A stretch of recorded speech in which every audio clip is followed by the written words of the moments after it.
Good evening Bhumi, good evening.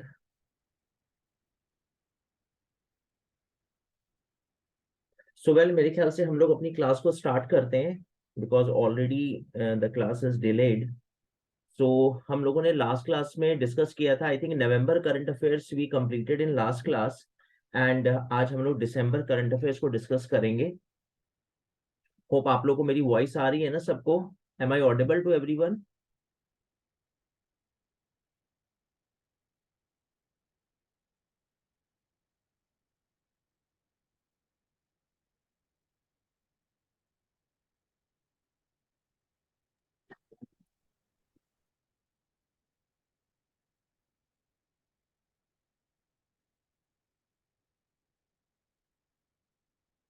Okay, thank you Bhumi, thank you. चलो ठीक है, तो पहले जल्दी से थोड़ा सा रिवीजन कर लेते हैं एज यूजुअल, जो हमारी क्लास का पैटर्न है ऑलवेज। मैं कुछ क्वेश्चंस पूछ लेता हूँ आपसे नवंबर करंट अफेयर्स के, एंड देन हम लोग स्टार्ट करेंगे नवंबर दिसंबर दिसंबर करंट अफेयर्स, करेक्ट? तो जल्दी से आप मेरे को ये बताओ, लास्ट क्लास में हमने टॉपिक स्टार्ट किया था महारत्ना और मिनी रत्ना कंपनीज से। सो वेल, अनुभव से मेरा क्वेश्चन है एंड वैभवी से। सो कितनी महारत्ना और नवरत्ना कंपनीज हमने डिस्कस की थी अपनी लास्ट क्लास में? Maharatna and mini Ratna companies. Okay, so Anubhav ने आंसर दिया है कि सर हम लोगों ने लास्ट क्लास में 12 Maharatna companies, and I think Kshitij yes correct है। सो इतनी ऑलमोस्ट 12 to 13 नवरत्ना कंपनीज थी जो मैंने आपको लिस्ट दिखाई थी, ठीक है? तो आप मेरे को ये बताओगे कि ये जो महारत्ना और नवरत्ना कंपनीज हैं, all these companies are government companies और प्राइवेट कंपनीज? जैसे बीपीसीएल, एचपीसीएल, या जितनी भी ये कंपनीज हमने डिस्कस की, रिया शर्मा और जिया से मेरा क्वेश्चन है ये। तो all these are private company और गवर्नमेंट सेक्टर? अच्छा, बोथ में भी, अनुभव ने बोला बोथ में भी। अच्छा, तो इसका मतलब मैंने सही क्वेश्चन पूछा। वैसे मैं सोच रहा था कि अगर मैं पूछूंगा तो शायद आप लोग बोलोगे कि सर ये कितना आसान क्वेश्चन पूछ रहे हो आप। और भूमि गुप्ता ने आंसर बिल्कुल करेक्ट दिया अनुभव। ये बेस्ट गवर्नमेंट कंपनीज हैं, इसमें कोई प्राइवेट कंपनी नहीं है, ये प्योर गवर्नमेंट कंपनीज हैं। एंड इसी वजह से इनको जो है नवरत्ना का टाइटल दिया गया कि इनका हम डिस इन्वेस्टमेंट नहीं करने वाले, यानी इनको हम नहीं बेचेंगे इन कंपनीज को, correct? So I think hope आपको समझ में आ गया होगा। अनुभव, क्षितिज का भी आंसर सही है, करेक्ट। तो सब ये प्योर गवर्नमेंट कंपनी है, करेक्ट। अच्छा, फिर आप जल्दी से मेरे को ये बताओ, हमने डिस्कस किया था उसके बाद नेक्स्ट पॉइंट कि अभी सुल्तान ऑफ जोहर कप मैंने आपको बताया था, तो ईशा एंड जिया, आप मेरे को ये बताओ सुल्तान ऑफ जोहर कप कौन जीता, and this sport section is related to which particular sport?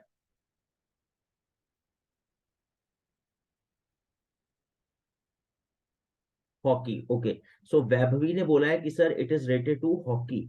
तो मेरे ख्याल से करेक्ट स्टेटमेंट है, हॉकी जो है इसका आंसर था।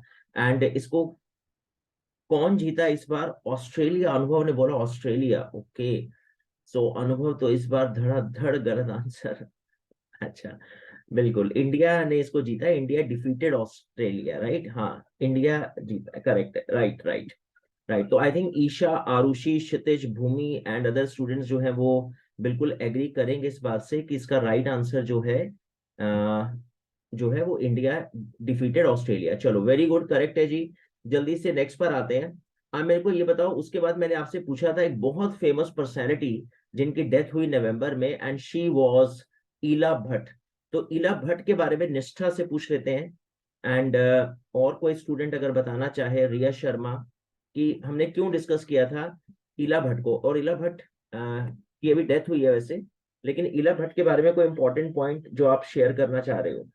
Self help group, okay, correct है। भूमि गुप्ता ने बोला है कि सर सेल्फ हेल्प ग्रुप से इन्होंने बनाया था और उसका नाम था सेवा, यस करेक्ट। तो she was the founder of सेवा, self employed women association, correct, right? So Harshi Dutt, Hiti Gulati and Sakshi Agarwal, so they are also joining these students, correct, ठीक है, डन है, वेरी गुड। सेवा इसका राइट आंसर है, इला भट्ट सेवा से एसोसिएटेड रही। अच्छा, उसके बाद मैंने ईशा से मेरा क्वेश्चन है, एंड हर्षी तक अगर ज्वाइन कर चुके हैं, और Sakshi Agarwal. So could you please tell me that why we discuss, Hiti Gulati से भी पूछ लेते हैं कि उज्जैन को हमने लास्ट क्लास में क्यों डिस्कस किया था, why we discuss Ujjain? Yes Hiti. Why we discuss Ujjain in last class. Okay, so Anubhav जो है वो पूरी फॉर्म में आज है, और हर दिन एक क्लास में कोई स्टूडेंट जो है ना वो फॉर्म में होता है और वो धड़ाधड़ आंसर देता है। वेरी गुड अनुभव, करेक्ट है। और भूमि गुप्ता और कुछ स्टूडेंट तो always always ready to give the right answer. So world first Vedic clock है ये, करेक्ट। और वैसे उज्जैन को हमने क्यों डिस्कस किया था, स्टैटिक पॉइंट ऑफ व्यू से उज्जैन के बारे में कुछ भी आप डिस्कस करना चाहो या लिखना चाहो चैट बॉक्स पे, आरुषि, हर्षिदक, साक्षी, आप लोग अगर कुछ बताना चाहो उज्जैन के बारे में।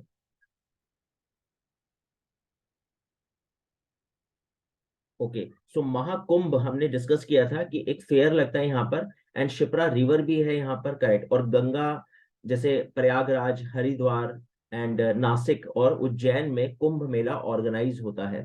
चलो जी, वेरी गुड, करेक्ट है। वैसे हमने एक पॉइंट डिस्कस किया था जब मैंने आपको बताया था कि 108 फीट की एक स्टैचू को अनवेल किया प्राइम मिनिस्टर मोदी ने, और ये थे नादा प्रभु कैंपेगौड़ा, बेंगलोर में। तो चलो खैर, बात ये थी कि ये कौन सी डायनेस्टी को बिलोंग करते थे, आरुषि कुछ आइडिया है आपको? ये 108 फीट स्टैचू का जो इनॉग्रेशन किया था, ये कौन सी डायनेस्टी के रूलर थे?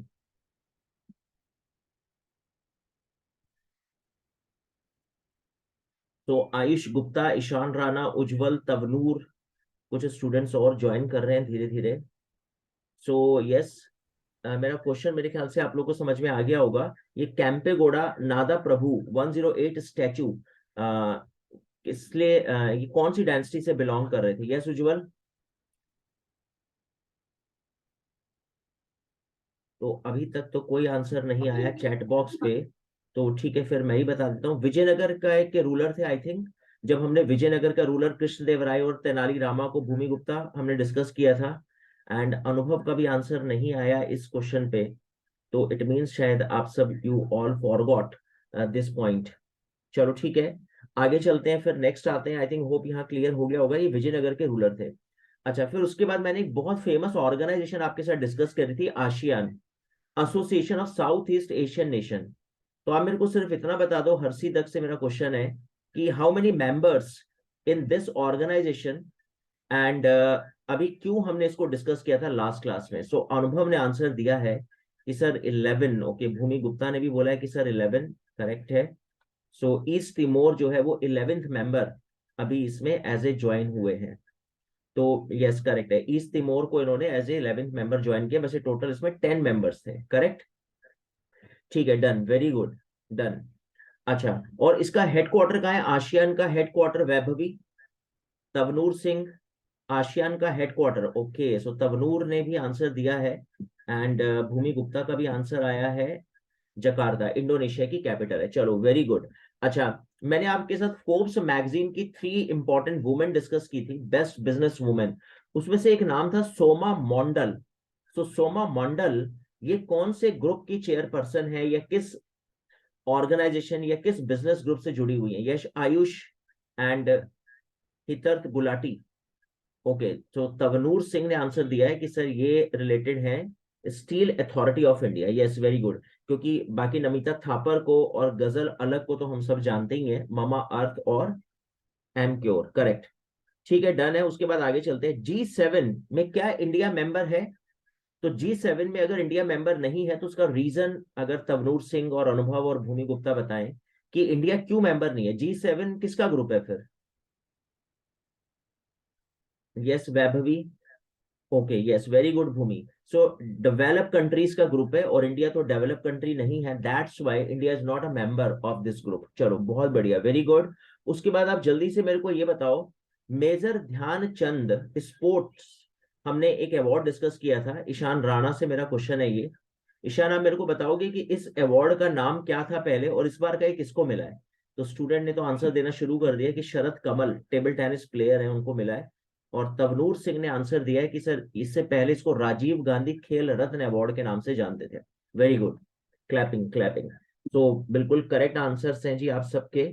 अच्छा, उसके बाद एक बुक मैंने आपके साथ डिस्कस की थी, विनिंग द इनर बैटल। तो आरुषि से और रिया शर्मा एंड क्षितिज कटोच से मेरा आंसर है ये, the winning the inner battle. और ये किसकी बुक है? Okay, so student started to give the answer, Shane Watson. चलो ठीक है student, thank you very much for participating in this session. And last question, आप मेरे को सिर्फ इतना बता दो, international film festival, Isha Gogar से मेरा क्वेश्चन है ये, इंटरनेशनल फिल्म फेस्टिवल के बारे में आप मेरे को बताओगे कि कहाँ पर है ये, होता है, और इस बार का बेस्ट फिल्म अवार्ड किसको मिला है? Yes, any idea? Okay, so Goa, Panaji, yes, the capital of Goa Panaji.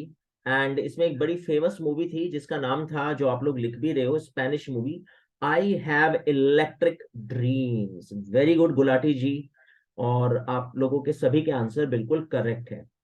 चलो ठीक है जी, थैंक यू वेरी मच। अब हम स्टार्ट करते हैं अपना दिसंबर current affairs.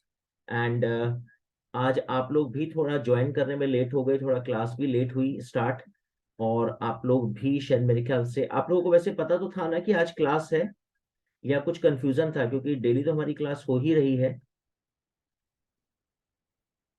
So why you all got late to join the class?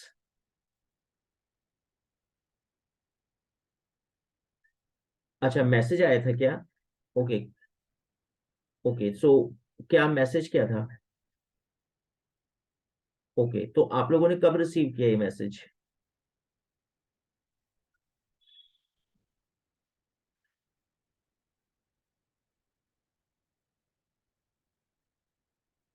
Okay, 9:48, okay, correct correct.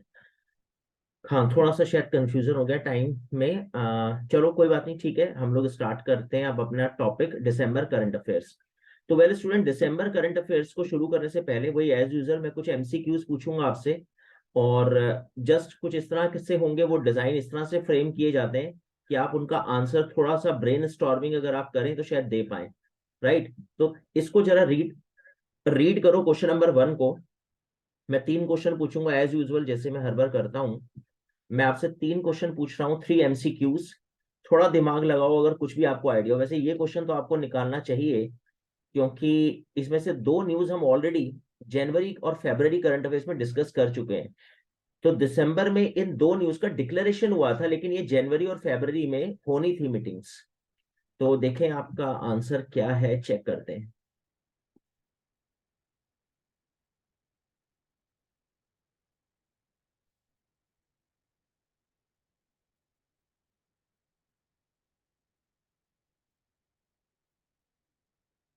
Okay, so where हिथर्थ Gulati का answer है डी, एंड भूमि गुप्ता ने भी आंसर दिया है डी। ठीक है, करते हैं चेक। Right right right. ठीक है, तो मेरे ख्याल से अब मैं आंसर दे देता हूँ। रिया शर्मा ने ए बोला है, ठीक है। जो स्टूडेंट रेगुलर क्लासेस अटेंड कर रहा है उसका तो शायद ये आंसर निकलना चाहिए, लेकिन कुछ कम स्टूडेंट ने आंसर दिया है इसका। चलो ठीक है, मैं इसका आंसर बताता हूँ। देखो, सबसे पहली बात, एक बात बताओ, मैंने आपके साथ ये डिस्कस किया था ना कि हमारे यहाँ पे देखो, ग्रेट बैरियर रीफ, अगर आप लोगों को नहीं आइडिया तो चलो कोई बात नहीं, हम इस पे स्टार मार्क करते हैं कि हमें नहीं पता। India to assume chairmanship of Wassenaar arrangement, अगर आपको पता हो तो मैंने आपके साथ ये डिस्कस किया था जनवरी करंट अफेयर्स में। ये दिसंबर में डिक्लेयर हुआ, लेकिन जनवरी में मैंने आपके साथ डिस्कस कर लिया था, कि जिसमें वो वेपन्स का डिक्लेयर करते हैं ना, कि किसके पास कितने वेपन्स हैं, 42 कंट्रीज इसके मेंबर हैं। रिमेंबर है ईशा, ईशान राणा, उज्जवल, जिया, साक्षी, याद आया आपको? सो खैर ठीक है, ये तो बिल्कुल करेक्ट है फिर। और अगर आपको याद हो तो हमने world Hindi conference in Fiji, हमने ये भी डिस्कस किया था कि टोटल वर्ल्ड में 7 कंट्रीज हैं। राइट भूमि, अनुभव, कि फिजी में जो है वो कॉन्फ्रेंस हुई थी फरवरी में, हिंदी को प्रमोट करना। तो ये दोनों तो हमने ऑलरेडी कवर करी हुई है न्यूज। तो अगर 2 और 4 मुझे लगता है कि करेक्ट है, तो आप देखो ना, बी ऑप्शन में ये दोनों के दोनों आ रहे हैं, और किसी में मैं जाऊंगा नहीं। हाँ, थोड़ा बहुत है कि मैं ऑल लगा दूं, ये एक प्रोबेबिलिटी है। लेकिन चूंकि मुझे पता है कि ग्रेट बैरियर रीफ ना एक बहुत नेचुरल, एक मैं अभी डिस्कस करूंगा, रीफ मतलब एक रॉक है अंडर ओशन, और ये ऑस्ट्रेलिया के पास है। तो श्रीलंका के पास मैंने कभी कोई ग्रेट बैरियर रीफ नहीं पढ़ी आज तक। तो इसलिए इसका आंसर होगा B for Bombay.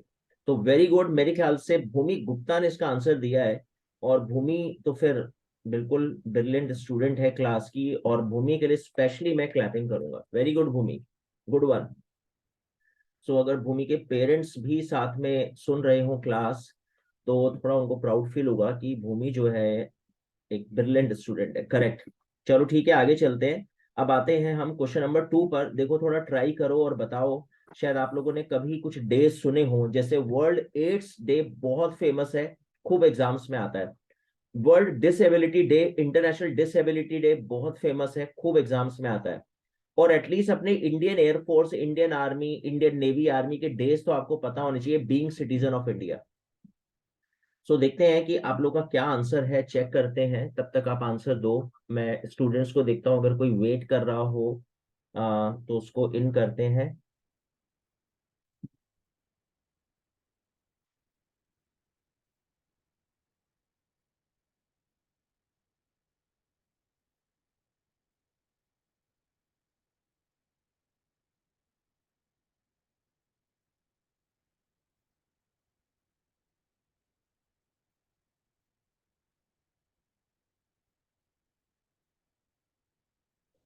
Okay, so maximum student started to give the answer B, और तवनूर ने आंसर दिया है ए।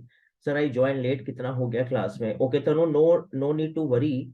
आई विल शेयर रिकॉर्डेड लेक्चर्स, मैं अपने यूट्यूब पे उसको अपलोड कर दूंगा, वहां पे देख लेना। वैसे अभी हमने रिवीजन ही किया है तनु, और अभी हम दिसंबर के कुछ एमसीक्यूज ही डिस्कस कर रहे हैं। तो अभी हमने दिसंबर करंट अफेयर्स को we are just going to start. So correct, ठीक है। अब चेक करते हैं। देखो सबसे पहली बात तो ये कि वर्ल्ड एड्स डे तो भाई बहुत फेमस है, और एटलीस्ट आपको पता हो ये 1 दिसंबर को होता है, ना कि 2 दिसंबर। तो इसका आंसर है 1 दिसंबर, इसको आप नोट कर लो अपनी नोटबुक पे। बहुत फेमस है ये। 3 दिसंबर को डिसेबिलिटी होता है, ये बात बिल्कुल सही है। राइट। अब मैं आपको पहले ये बता दूं कि ये जो 4 दिसंबर है ना, ये होता है Indian navy, navy not air force. तो एटलीस्ट देखो ये थोड़ा आपको आइडिया होना चाहिए, ये नेवी डे हम लोग अपनी आर्मी का नेवी डे सेलिब्रेट करते हैं। और ये जो एयरफोर्स है ना, एटलीस्ट मैं तीनों के बता रहा हूं आपको, आप अपनी कॉपी पे नोट कर लो। 8 ऑफ अक्टूबर, 8 ऑफ अक्टूबर को हम लोग मनाते हैं अपना इंडियन एयरफोर्स डे। एंड हमारा आर्मी डे, जो हमारी इन्फेंट्री है, हमारा हमारी आर्मी, आर्मी डे, हम लोग अपना आर्मी डे सेलिब्रेट करते हैं 15 of January. Right. 15 of January को हम मनाते हैं अपना आर्मी डे। तो ये 3 डेज एटलीस्ट आपको पता होने चाहिए। करेक्ट। तो मेरे ख्याल से आपको क्लियर हो गया होगा, फिर से मैं एक बार बता देता हूं आपको। तो 4 दिसंबर है हमारा नेवी डे। राइट। और हमारा एयरफोर्स आर्मी डे है 8 of October, air force day. And army day infantry, जो हमारी पैदल सेना है, वो 15 जनवरी। तो अक्टूबर में, दिसंबर में, जनवरी में। करेक्ट। तो इस वजह से ये रॉन्ग है, और वर्ल्ड सॉइल डे बिल्कुल करेक्ट है। तो इसका मतलब अगर मैं देखूं तो 2 एंड 4 करेक्ट है, और इसका आंसर होगा बी फॉर बॉम्बे। तो वेरी गुड। आई थिंक कुछ स्टूडेंट ने अगर तुक्का भी लगाया है तो आंसर सही है, एंड बी इसका राइट आंसर है। चलो ठीक है, डन है, वेरी गुड। एटलीस्ट आपको ये डेट समझ में आ गए होंगे। होप। आगे चलते हैं, क्वेश्चन नंबर लास्ट 3 पर आते हैं। एक बड़ा फेमस मूवमेंट था चिपको, चिपको आंदोलन। पता नहीं आपने कभी सुना या नहीं सुना। वहां के लोग पेड़ों से चिपक गए थे कि हम पेड़ कट करने नहीं देंगे। तो थोड़ा सा कॉमन सेंस यूज करना। और देखो, और पेले, पेले एक बहुत ही ग्रेट फुटबॉलर, जैसे मैसी आज बड़े फेमस हैं, कभी पेले को देखने लोग आते थे। जैसे सचिन तेंदुलकर क्रिकेट के भगवान माने जाते हैं ना, ऐसे ही फुटबॉलर, ग्रेट फुटबॉलर पेले, तो उनकी डेथ हो गई है। वो कौन सी कंट्री से थे, बस मैं तो सिर्फ इतना ही पूछ रहा हूँ। ओके, यस, हितर गुलाटी ने बोला सर ब्राजीलियन आइकन। करेक्ट है गुलाटी जी, आपका आंसर तो सही है। तो आपके अकॉर्डिंग अगर आपने सही बोला है तो स्टूडेंट्स समझ गए होंगे कि फोर्थ स्टेटमेंट तो रॉन्ग है।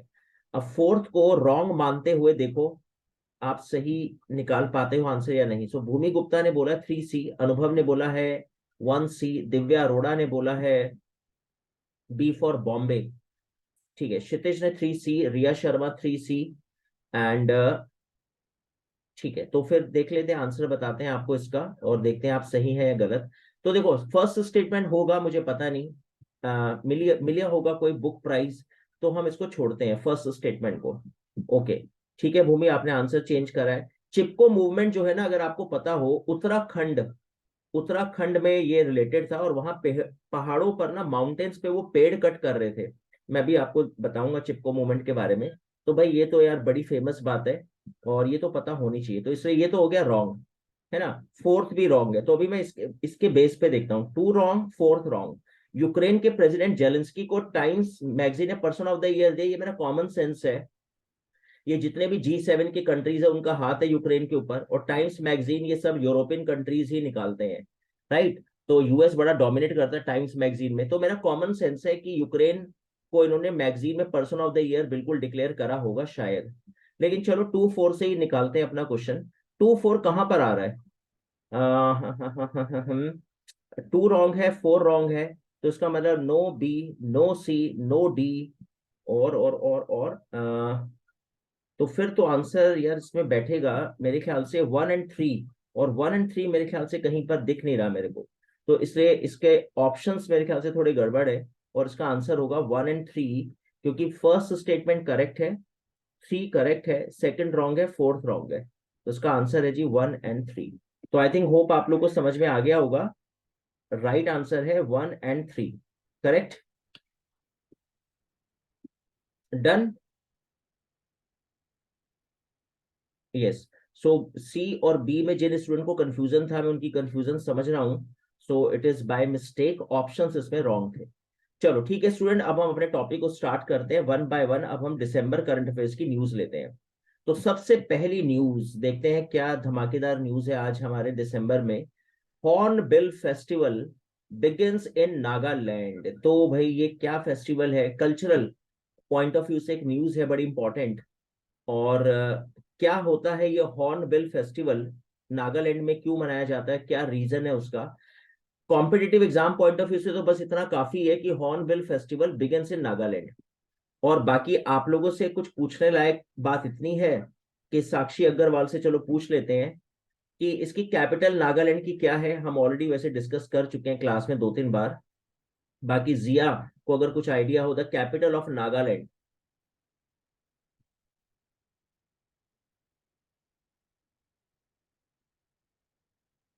एंड भूमि को मुझे कॉन्फिडेंस है, अनुभव, भूमि और कुछ स्टूडेंट्स को और पता होगा। And the capital of Nagaland I think Kohima, right. Yes right Tanu, correct, very good Tanu. तो capital of Nagaland is Kohima, बिल्कुल सही है। दूसरी बात राइट क्षितिज। अच्छा अब बात करते हैं इसके बारे में, तो थोड़ा सा मैं आपको लेके चलता हूं पहले। हॉर्न बिल आपको दिखा दूं कि ये है क्या, तो अब आप देख लो, इस इमेज को देख लो थोड़ा ध्यान से। पहली बात तो ये कि एक बहुत ही सुंदर ब्यूटीफुल बर्ड है जिसके नाम पर ये फेस्टिवल हर बार सेलिब्रेट होता है। और हॉर्नबिल फेस्टिवल जो है वो है क्या, एक एक इन्होंने ना, जैसे होता ना कि चलो कुछ करने के लिए कुछ कर लेते हैं, तो इस बर्ड के नाम पे एक फेस्टिवल रखा। और पर्पस क्या है इस फेस्टिवल का, वो मैं आपको यहाँ पे इस स्लाइड में दिखा देता हूँ कि इस फेस्टिवल का पर्पस इतना है। इसको फेस्टिवल ऑफ फेस्टिवल्स बोलते हैं, सबसे ग्रेट फेस्टिवल है नागालैंड का। और ये मतलब एक बड़ी हैपनिंग से होती है वहां पर। 130 स्टॉल्स लगते हैं, अलग अलग किस्म के चाट, पकौड़ी और जी मोमोज और चाउमीन, हक्का नूडल्स, सिंगापुरी चाउमीन, स्पोर्ट्स के एडवेंचर्स होते हैं, नाइट कार्निवल्स होते हैं। मतलब बहुत ही जैसे कहते हैं हैपनिंग हैपनिंग होती है। और ये दिसंबर में होता है। तो आप देख लो ये 10 दिन के लिए फेस्टिवल होता है। Horn bill festival, horn bill bird का नाम है उसके नाम पर। और पर्पस क्या है कि सारे की सारी जितनी ट्राइब्स है ना वो आके मिलती है, नागालैंड की अलग अलग तरह की ट्राइब आके मिलती है। तो एक होता है ना जैसे एक फैमिली गेट टुगेदर, नागालैंड का एक फैमिली फंक्शन है, नागालैंड के लोगों का फैमिली फंक्शन है। तो Naga people and is a part of folklore of most tribes. सारी ट्राइब्स आती हैं और एंजॉय करती हैं 10 दिन। तो बस आप लोगों के लिए कॉम्पिटिटिव एग्जाम्स के लिए हॉर्न बिल फेस्टिवल कौन से स्टेट का है, तो आपका आंसर होगा नागालैंड, करेक्ट। ठीक है जी। तो आगे चलते हैं, होप आपको समझ में आ गया होगा नागालैंड में ये फेस्टिवल। अब उसके बाद एक और धमाकेदार न्यूज देखते हैं, इसी स्लाइड पे देखते हैं। तो ये न्यूज तो हमारी कवर अप हो गई। अब यहाँ पे मैं आपको लेके चलता हूँ पहले गोल्ड एटीएम। अब ये गोल्ड एटीएम क्या है, शायद आपने कभी देखा नहीं होगा, अभी तक तो आपने यही सुना है। वैसे एटीएम की फुल फॉर्म कोई बताएगा मेरे को, रिया शर्मा, क्षितिज। एटीएम की full form, Ishan Rana and both Gulati, Hitharth Gulati and Hiti Gulati, the full form of ATM.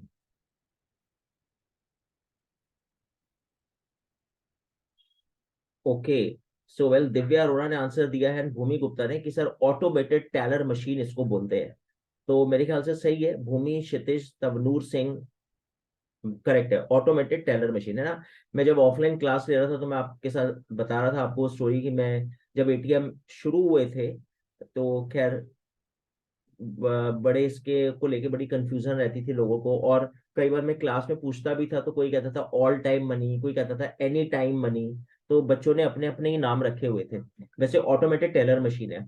लेकिन अब देखो कितनी बड़ी बात हो गई, अगर आपको गोल्ड कॉइन चाहिए तो अब भारत सरकार ने एक एटीएम मशीन लगा दी है। तो पहले तो आप ये देख लो, ये एटीएम मशीन है, और आपको किसी भी तरह का, पहले तो ये देख लेते हैं कि ये कहां पर लॉन्च हुआ है, ये नए तरह का एटीएम।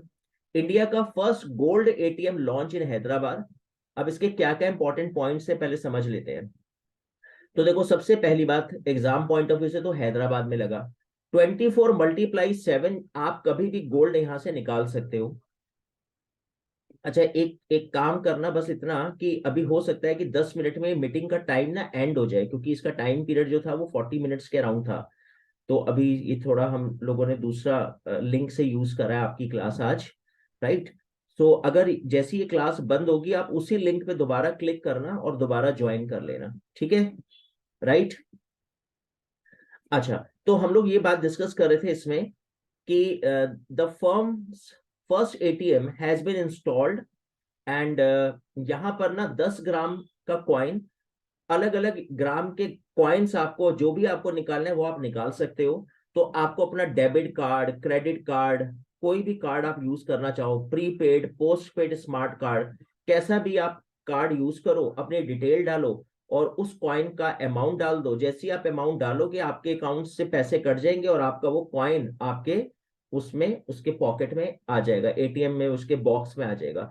तो 10 ग्राम का कॉइन, 20 ग्राम्स का कॉइन आपको लेना है, वो सब यहाँ पे अवेलेबल है, करेक्ट। तो ये देखो मतलब कैसी कैसी इन्वेंशन होती जा रही है। अब धीरे धीरे सुनारों की दुकानों पे जाकर आपको गोल्ड नहीं लेना, आप एटीएम से गोल्ड जो है विड्रॉ कर सकते हो। तो कहाँ पे? हैदराबाद। तो ठीक है जी, अच्छी धमाकेदार न्यूज है ये। अच्छा, उसके बाद आगे चलते हैं, नेक्स्ट न्यूज पर आते हैं इस स्लाइड पे। तो ये डन, ये डन। अब हम बात करते हैं इंडिया के कोल प्रोडक्शन की।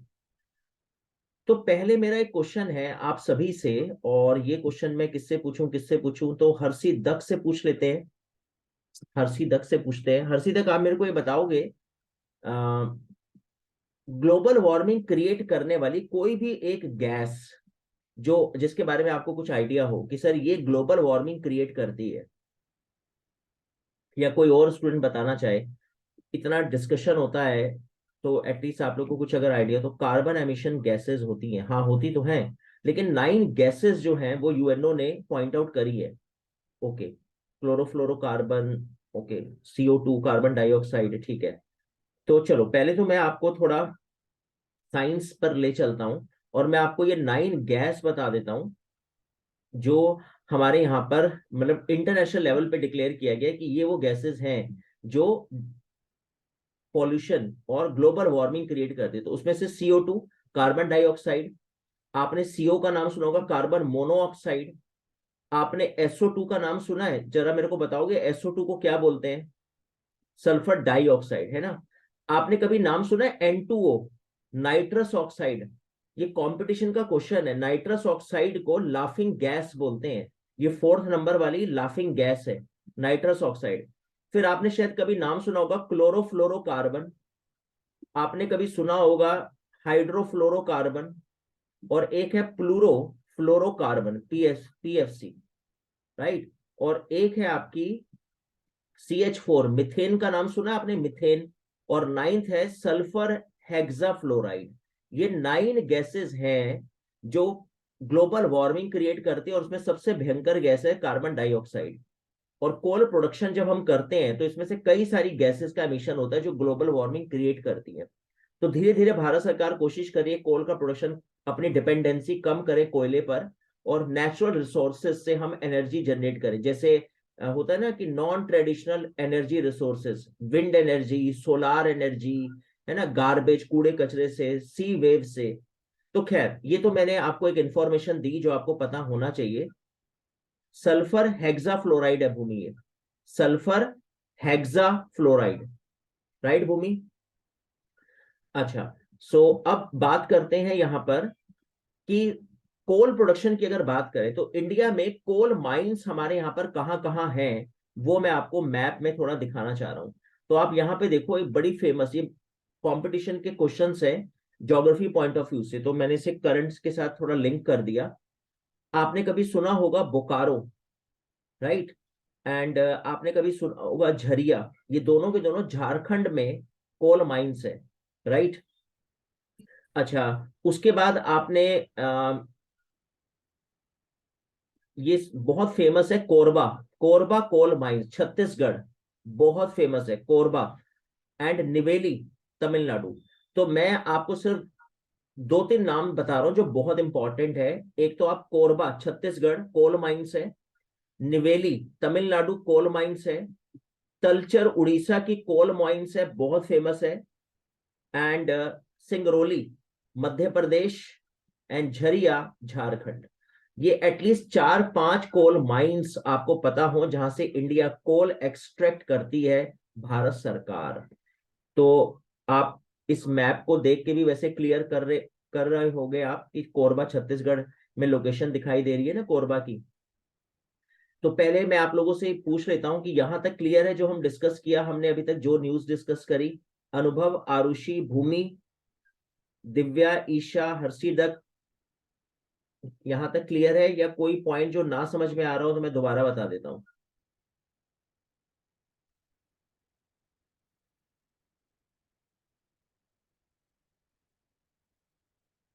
Yes, correct Riya Sharma, you are absolutely correct. Carbon monoxide, carbon dioxide, ये सब बड़ी हार्मफुल गैसेस हैं, और ह्यूमन पॉइंट ऑफ व्यू से भी और एनवायरमेंट पॉइंट ऑफ व्यू से भी। करेक्ट है। चलो ठीक है, तो आगे चलते हैं। तो ये कोल माइंस आप लोग एटलीस्ट याद रखोगे। तो हमारे एग्जाम पॉइंट ऑफ व्यू से तो करंट अफेयर्स में ठीक है, वो उतनी खास बात नहीं है कि हमारा प्रोडक्शन जो है इंक्रीज हुआ, क्योंकि वो नवंबर मंथ की बात कर रहा है, तो वो इंपॉर्टेंट नहीं है। कभी मंथ वाइज आपसे नहीं पूछेगा कि नवंबर में इंक्रीज हुआ या डिक्रीज। हमारा पर्पस था कि इसके थ्रू आपको इंडिया की कोल माइंस के बारे में इंफॉर्मेशन देना। तो आप इसको भूल सकते हो, लेकिन आप इसको याद करोगे। ठीक है, चलो आगे चलते हैं, नेक्स्ट पर आते हैं। अब बात करते हैं इंडिया में सॉइल हेल्थ कार्ड की। तो एक और इंपॉर्टेंट न्यूज है करंट अफेयर्स की। तो अभी देखते हैं, इस स्लाइड में हमने नागालैंड डिस्कस किया, हमने कोल माइंस डिस्कस करी, एटीएम, हमने गोल्ड एटीएम डिस्कस किया। अब एक और इंपॉर्टेंट न्यूज, लेकिन करंट अफेयर्स के पॉइंट ऑफ व्यू से बिल्कुल इंपॉर्टेंट नहीं है। सॉइल हेल्थ को लेके भारत सरकार टेंशन में रहती है ऑलवेज, क्योंकि भाई सॉइल अच्छी होगी तभी तो फार्मर्स का प्रोडक्शन अच्छा होगा। तो मेरा एक क्वेश्चन है, और वो क्वेश्चन मैं पूछ सकता हूं, किससे पूछूं? ठीक है, रिया शर्मा, ईशा गोबर एंड दिव्या अरोड़ा से क्वेश्चन पूछ लेते हैं। So please tell me, India की कौन सी सॉइल है जो सबसे ज्यादा मैक्सिमम एरिया कवरिंग सॉइल है? विच soil of India is maximum area covering soil of India? Yes, अनुभव और भूमि गुप्ता भी अगर चाहें तो बता सकते हैं। ओके, सो हितर्थ गुलाटी ने बोला एलुवियल, अनुभव ने बोला रेड, एंड रिया शर्मा ने बोला एलुवियल। ठीक है, करेक्ट करेक्ट करेक्ट। तो देखते हैं आप लोग सही हैं या गलत। तो ठीक है, ठीक है। अब एक दूसरा क्वेश्चन पूछ रहा हूँ, फिर मैं सीधा डायरेक्ट आपको मैप पे लेके चलूंगा। आप मुझे इतना बताओगे, इंडिया में ब्लैक सॉइल का एरिया कहां पर है? कौन से स्टेट में आपको काली मिट्टी ब्लैक सॉइल मिलेगी? That is my question. Okay, तो मैक्सिमम स्टूडेंट आंसर दे रहे हैं कि सर डेक्कन प्लेट्यू और महाराष्ट्र। अब ये तो कोई तुम्हारे जैसा ब्रिलियंट स्टूडेंट ही इस क्वेश्चन का आंसर दे सकता है। और जैसा मुझे पता है कि तुम सब लोग जितने भी स्टूडेंट ज्वाइन करते हैं डेली क्लासेस, सबकी जीके जो है थोड़ी ठीक ठाक है। तो क्षितिज ने भी बोला गुजरात, तो बिल्कुल आंसर सही है। अब मैं आपको मैप दिखा देता हूँ, उससे थोड़ा आपको आइडिया लग जाएगा। तो देखते हैं जल्दी से जी, इंडिया का मैप देखते हैं, पहले सॉइल के बारे में थोड़ा और नॉलेज गेन करते हैं। तो ये देखो जी, इंडिया का मैप। तो सबसे पहले तो आप ये देख रहे हो ना, ये यहाँ पे देखो, ये एलुवियल सॉइल है, येलो येलो कलर। तो ये पहले क्वेश्चन का आंसर आप मैक्सिमम आप लोगों ने बिल्कुल सही दिया। मैक्सिमम इंडिया में जो कवरिंग एरिया है वो है एलुवियल सॉइल, सॉइल नंबर 1। उसके बाद ये जो ग्रे कलर आप देख रहे हो, ये ब्लैक सॉइल है।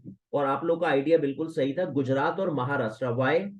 क्योंकि यहाँ पे ना सबसे ज्यादा वॉल्केनोस थे पहले कभी एंशियंट टाइम में, तो वो इरप्ट हुए, तो वहां से मेग्मा निकला। उस मेग्मा ने वहां की भूमि को काला कर दिया, वहां की मिट्टी को काला कर दिया, और वो ब्लैक सॉइल हो गई। तो आपको पता है ना, ब्लैक सॉइल का एक दूसरा नाम है रेगुर सॉइल, रेगुर सॉइल। सो इसका दूसरा नाम है रेगुर सॉइल, राइट।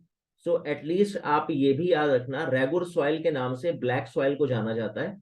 और आपको पता है ये किस चीज के प्रोडक्शन में रिच मानी जाती है?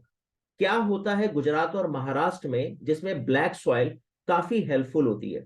हाँ बिल्कुल, मध्य प्रदेश में भी है, Madhya Pradesh, Gujarat, Maharashtra. So very good answer आप लोग के आने शुरू हो गए। और तनु का आंसर नहीं आया शायद। यस करेक्ट है, तो कॉटन के लिए, और इसीलिए हिंदुस्तान में सबसे ज्यादा कॉटन मिल्स कहां पर है? गुजरात और महाराष्ट्र कॉटन प्रोडक्शन में सबसे टॉप पर है, क्योंकि वहां पे रॉ मटेरियल है। तो मैं क्वेश्चन पूछूं, मैनचेस्टर ऑफ इंडिया के नाम से कौन सी जगह फेमस है इंडिया में? Manchester of